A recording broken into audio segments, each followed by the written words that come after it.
Claire B. Lang on Sirius NASCAR Radio slipped into a little room next to Victory Lane, fresh from the confetti and the excitement and the celebration in Victory Lane is Jimmie Johnson on Sirius NASCAR Radio.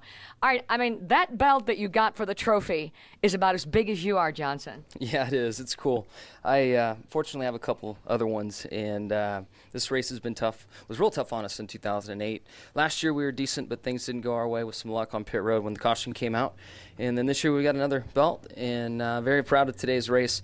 We worked really good as a race team, had to adjust on the car some and made good calls there.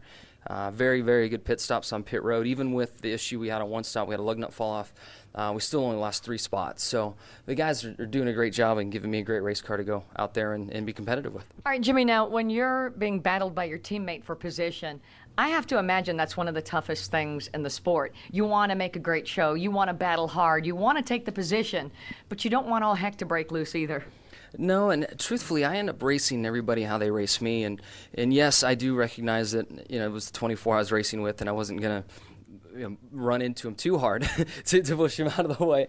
But just hard enough? Yeah, just hard enough. I mean, at Martinsville, he knocked the heck out of me a few times trying to get me out of the way. So I certainly know that I can use the bumper on him. But in general, I don't do that. It takes me more time to delicately lean on someone than it does to get alongside of them and pass them. So we just raced really hard, and I think the fans enjoyed it. I was shocked once I got ahead of them that I was able to take advantage of that clean air and check out. I expected him to stick there and fight a little longer, but his 2 tires were pretty tired after I pushed him that hard. It was pretty much a matter of when, not if, that you were going to get by him. Yeah, I don't know. I just thought if I didn't get the job done soon, my car was getting tight running in the wake of air behind him. So I finally got alongside of him, and I'm like, I need to make this happen down here in turns 3 and 4, and drove it in way, way, way deeper than I had, and just slid up the track in front of him and made it. Talk about your race team. Last week, they were pretty much, I think, on fire after the race, already looking ahead, not looking back. Yeah, I mean, our guys really, really love their jobs and are focused on what they do. And last week, we had a very solid day, and I think that it made them excited to come to the track and go again. And then to be here again, I mean, think our last pit stop was an 11-second pit stop. So they're the type of people where that motivates them, and like, man, I just did this great pit stop. I want to do it again. And then clearly our cars are well prepared and handling well, so we're excited to be at the track. Jeff Gordon came into Victory Lane, as Jeff Gordon always does, has a part in the race teams at Hendrick Motorsports. But what are your thoughts about how it must feel to be him and battle you and have the 2-tire versus from Chad Knaus? It was not a wrong call.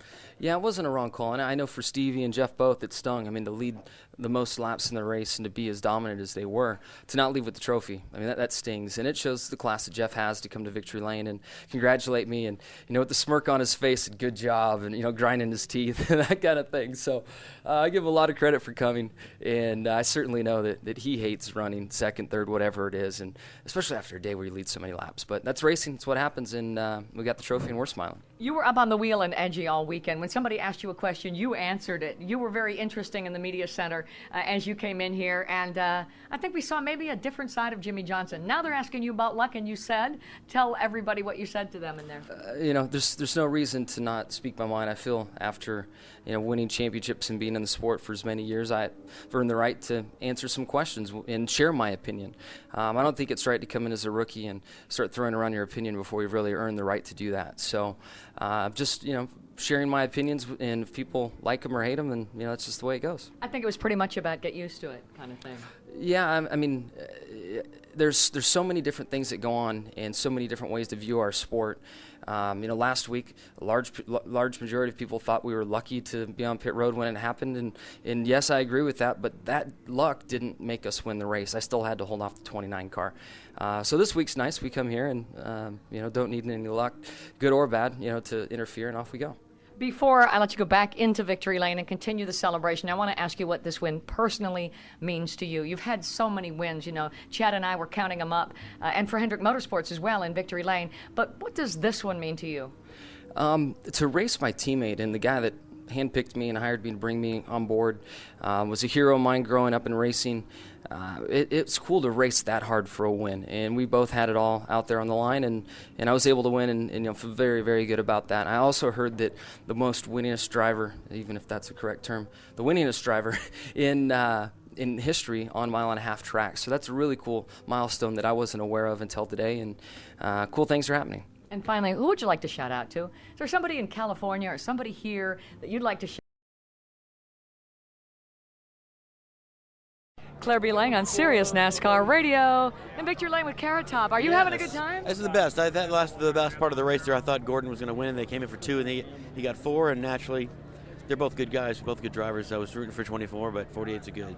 I think that was a hard ending because he had the whole race. He was winning, so unfortunate for them, but still a good race. It was great. You like coming here to a track near home where you can root for racing? You're an old town racing I'll boy. go to anywhere. Yes, absolutely. I'll go anywhere for a race, but it is nice to be able to come from my house.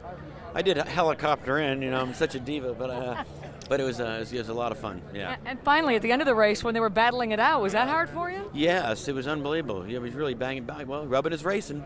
So there you go. You got a shout out for the 48? Yeah, 48. The congratulations again, and they haven't had a winning season in a long time, so.